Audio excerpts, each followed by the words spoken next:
मित्रांनो नमस्कार.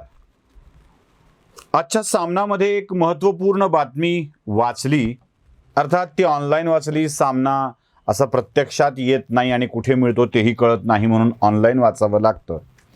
बहुतेक सामना जे काही छापून आलंय ते पुन्हा एकदा लोकसत्तामध्ये छापून येतं किंवा ABP माझावरती दिसू लागतं. त्यामुळं सामना वेगळा वाचायची गरज नाही आहे. ते अन्य माध्यमं सामनात काय छापून आलंय ते सांगत असतात, कारण ते जगात सगळ्यात जास्त चर्चिलं जाणारं वर्तमानपत्र आहे. या सामनामध्ये छापून काय आलंय ते महत्त्वाचं आहे, ते सांगतो. या सामनामध्ये छापून आलंय की शरद पवारांच्या घरावरती जो तथाकथित हल्ला झाला, मी त्याला हल्ला समजायला तयार नाही. या हल्ल्याला जबाबदार भारतीय जनता पक्षाचा एक आमदार आहे असं सामना लिहितो आहे.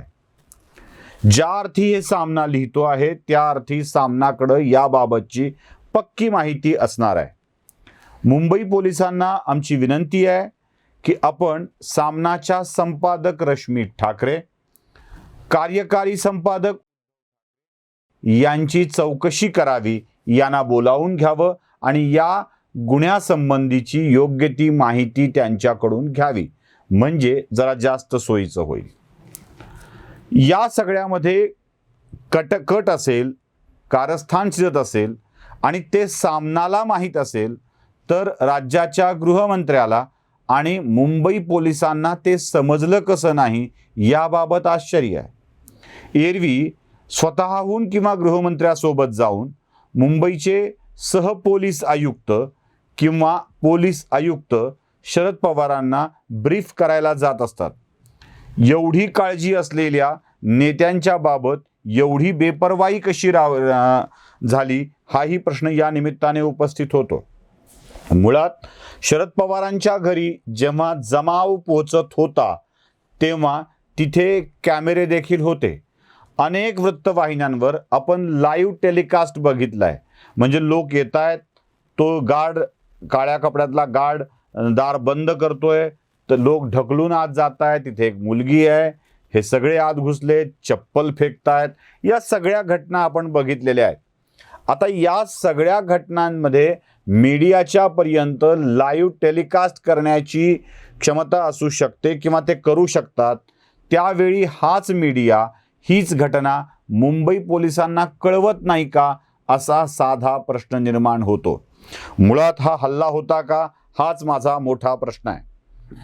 काही लोक ST कर्मचारी जे आझाद मैदानावर बसले ते तर म्हणतायत की आम्हाला माहीतच नाही कोण गेलं ते, म्हणून काही लोक जे ST कर्मचारी असतील असं गृहीत धरूया, ते तिथं जातात, ते आपल्या भावना व्यक्त करतात. खरं तर या भावना समजून घेणं, ऐकून घेणं आवश्यक होतं. त्यांच्या भावना तीव्र होत्या. 4-5 महिन्यापासून ते संपावर आहेत. 100-125 लोक आत्महत्या करून मेलेत. अशा वेळी तरी किमान या भावना समजून घेणारं कोणीतरी असायला हवं होतं. तिथं नव्हतं. हा अचानक आलेला जमाव होता.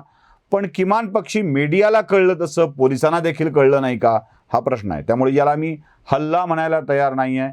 जे आंदोलक आले होते त्यांना हे माहीत होतं की या सरकारचे सर्वेसर्वा मायबाप निर्माते शरद पवार आहेत. त्यांच्याकडं जर आपल्या भावना व्यक्त केल्या तर त्या सरकारपर्यंत पोहोचतील. कारण मुख्यमंत्र्यांच्या वर्षा निवासस्थानी जाता येत नाही. मातोश्रीवर गेल्यावर काय होईल सांगता येत नाही. मातोश्री ऐकण्याच्या मनस्थितीत आहे का, हा देखील मोठा प्रश्न आहे. शरद पवार सिल्वर ओकवर होते हे आंदोलकांना कदाचित माहीत असावं, म्हणूनच आपल्या भावना ते पोचविण्यासाठी गेले होते. आता ते 80 वर्षाचे आहेत, ते 82 वर्षाचे आहेत, त्यांना असा त्रास देऊ नका असं म्हणण्यापेक्षा शरद पवार सामोरे गेले असते तर बरं झालं असतं. ही सूचना राष्ट्रवादी काँग्रेसनं आणि शरद पवारांनी नरेंद्र मोदींना दिलेली होती, हे लक्षात आहे का? ते म्हणाले होते पंजाबात नरेंद्र मोदी गेले तेव्हा हिंसक जमावाला नरेंद्र मोदींनी सामोरं जायला हवं होतं. ते गेले नाहीत, ते पळून आले, असाही आरोप होतोय. जर नरेंद्र मोदी त्या जमावाला सामोरं जाणं आवश्यक होतं, शेतकऱ्यांच्या तीव्रतर भावना ऐकून घेणं आवश्यक होतं, तसंच ST कर्मचाऱ्यांच्या, आंदोलकांच्या या तीव्रतर भावना शरद पवारांनी देखील ऐकून घेणं आवश्यक होतं. सुप्रिया सुळेंच्या लेखी ते आता वयोवृद्ध आहेत, थकलेत, त्यांच्यावर नका करू असं जर असेल, किंवा राष्ट्रवादीचे कार्यकर्ते म्हणतात असं असेल, तर जर आपण लोकांच्या भावना ऐकून घ्यायला वयाचं कारण समोर करत असू, तर याच वाढत्या वयामुळे आणि आजारामुळे शरद पवारांनी सक्रिय राजकारणातून दूर व्हायला देखील हरकत नाही आहे. म्हणजे पावसात भिजत सभा घेताना शरद पवारांचं वय आडवं येत नाही. संजय राऊतांच्यासाठी नरेंद्र मोदींची भेट घेताना शरद पवारांचं वय आडवं येत नाही. मोदींच्या भेटीनंतर प्रेस कॉन्फरन्स घेताना पवारांचं वय आडवं येत नाही. अनिल देशमुखांच्या बाबतच्या प्रेस कॉन्फरन्स घेताना पवारांचं वय आडवं येत नाही. अगदी यशवंतराव चव्हाण प्रतिष्ठानमध्ये बसून सभा घेताना, बैठका घेताना पवारांचं वय आडवं येत नाही. सुप्रिया सुळेंच्याकडे नेतृत्व सोपवलं पाहिजे असं म्हणताना पवारांचं वय आडवं येत नाही. दिल्ली, मुंबई, बारामती अशा वाऱ्या करताना पवारांचं वय आडवं येत नाही. आणि एसटी कर्मचाऱ्यांच्या व्यथा ऐकून घ्यायला मात्र पवारांचं वय आडवं येतं. हा सगळ्यात मोठा प्रकार माझ्या लक्षातच येत नाहीये की असं का होतं. बरं, पवारांच्या घरी जाऊन आंदोलन करण्याचा निषेध राष्ट्रवादी पावला पावलावर करते, जागोजागी करते. आणि याच वेळेला यांच्याकडूनच, म्हणजे महाविकास आघाडी आणि राष्ट्रवादी काँग्रेस यांच्याकडून नेमकं काय घडतंय हे मात्र सोयीस्कररित्या टाळलं जातं. काय झालं? घरी जाऊन आंदोलन करणे गैर आहे असं तुम्ही म्हणता, पण जितेंद्र आव्हाड नावाचे तुमचे मंत्री अनंत करमुसे नावाच्या तरुणाच्या घरी माणसं पाठवतात आपल्या सुरक्षा रक्षकांच्यासह, खाजगी आणि सरकारी दोन्हीही. त्याला उचलून घेऊन आपल्या घरी आणतात आणि घरी बेदम मारहाण करतात. म्हणजे बघा, अनंत करमुसेला त्याच्या घरून उचलणे आणि आपल्या घरी आणून मारहाण करणे यात काहीही गैर नसतं. पण शरद पवारांच्या घरी जाऊन निषेध व्यक्त करणाऱ्या किंवा आपली बाजू मांडणाऱ्या कर्मचाऱ्यांचा मात्र घणघोर अपराध असतो. नरेंद्र मोदी शेतकऱ्यांच्या घरी आले, म्हणजे पंजाबात गेले, तेव्हा घरी आलेल्या पाहुण्याला यजमानांनी हकलून देणं, त्याला पुढे जाऊ न देणं, घेराव घालणं हे मात्र योग्य असतं. त्यावेळेला शरद पवार म्हणतात की सामोरं जाऊन बोलण्याची हिंमत असायला हवी. शरद पवारांची आपल्याच घरातून बाहेर येऊन बोलण्याची हिंमत का झाली नाही? बरं, या आंदोलकांच्याकडं काही घातक शस्त्र सापडली आहेत का? अजिबात नाही. त्यांनी फक्त जुन्या चपला फेकून मारल्यात. हे प्रतिकात्मक आंदोलन आहे, प्रतिकात्मक.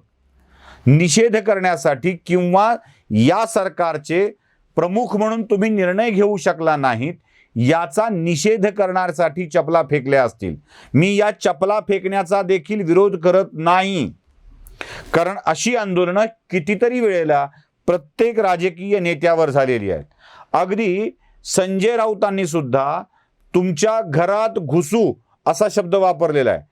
म्हणजे संजय राऊतांची घरात घुसूची भाषा ही संवैधानिक असते, ते ठोसा असतो, ते प्रत्युत्तर असतं. पण जेव्हा तुमच्या घरी लोक काहीतरी सांगायला येतील तेव्हा मात्र तो हल्ला असतो, हे लक्षात घेतलं पाहिजे. देवेंद्र फडणवीसांच्या घरासमोर, म्हणजे त्यांच्या सरकारी निवासस्थानासमोर आंदोलन करणारी नाना पटोले टाळकरी, वाळकरी, मारकरी, विनेकरी पोरं घेऊन गेली होती आणि आम्हाला जायचंय असा आग्रह धरत होती. रस्ता ब्लॉक करून नाना पटोले बसले होते. तेव्हा मात्र हे सगळा प्रकार चालत असतो. घरासमोर आंदोलनं चालत असतात. भाजपच्या खासदाराच्या घरासमोर आंदोलन केलेली चालतात, तिथे घंटानाद केलेला चालतो, बोंबा मारलेल्या चालतात. पण शरद पवारांच्या घरासमोर मात्र कुणीही जायचं नाही, कारण त्यांचं वय 80च्या पुढे गेलेलं आहे. वय एवढंच एक कारण असं सांगून बोललं जातं की ते जाणं योग्य नव्हतं. सुप्रिया सुळे देखील म्हणाल्या की माझ्या घरी माझे वडील आहेत, आजारी आहेत, माझी आई आहे, माझी मुलगी आहे, मला त्यांच्या सुरक्षेचं बघू द्या, त्यांचा जीव मला वाचवला पाहिजे. सुप्रियाताई, याच एसटी आंदोलकांच्या अनेक लोकांनी आपला जीव दिलाय, एसटीला लटकलेत, मेलेत, अशी स्थिती आहे. आणि अशा स्थितीतही आपल्याला असं वाटतं की आपल्या कुटुंबाची काळजी घेतली पाहिजे. ज्यांची कुटुंब उघड्यावर पडलीत त्यांनी काय करायचं, हा सगळ्यात मोठा प्रश्न आहे. ही गर्दी जमली कशी शरद पवारांच्या घरासमोरचा हाच एक मोठा प्रश्न आहे. पोलिसांना कळालं नाही पण मीडियाला कळालं. ते कसं काय? पोलीस आयुक्त आणि शरद पवारांचे अगदी जीवश्य कंठस्थ जवळचे नांगरे पाटील यांना देखील कसं काय कळलं नाही? नांगरे पाटील तर प्रचंड मोठे अधिकारी आहेत, ज्यांच्या कर्तृत्वाची गाथा गायली जाते, त्यांची पुस्तकं लिहिली जातील, अशा स्वरूपाचं त्यांचं मोठं काम आहे. अशा स्वरूपाच्या नांगरे पाटलांनी कसं काय हे लक्षात घेतलं नाही, हाच मोठा प्रश्न आहे. आणि सगळ्यात मोठा प्रश्न माझा असा आहे की हा ॲक्सेस जो दार उघडं करून तिथपर्यंत जाण्याचा या सगळ्या लोकांना कोण उपलब्ध करून दिला? आता तुम्ही गुणरत्न सदावर्तेला अटक करून मध्ये टाकून दिलाय, सगळंच्या सगळं खापर गुणरत्न सदावर्तेवर टाकलेलं आहे. पण मुळात गुणरत्न सदावर्तेंनी अशा स्वरूपाची हिंसक लोक पाठवली असती तर कदाचित अजून भयंकर काही घडलं असतं. पण हे घडलं नाही.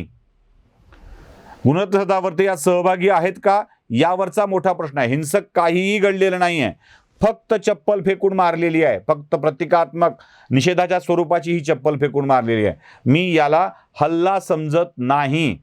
खास करून चप्पल फेकून मारली, आमच्यासारख्या सामान्य किंवा अजून कुठल्या सामान्य माणसाला चपला फेकून मारलं तर तो त्याच्यावरचा हल्ला होऊ शकतो. त्या माणसावर मारलेल्या नाही आहेत, हे लक्षात घ्या. शरद पवार समोर दिसले आणि त्यांना फेकून मारली असं घडलेलं नाही आहे.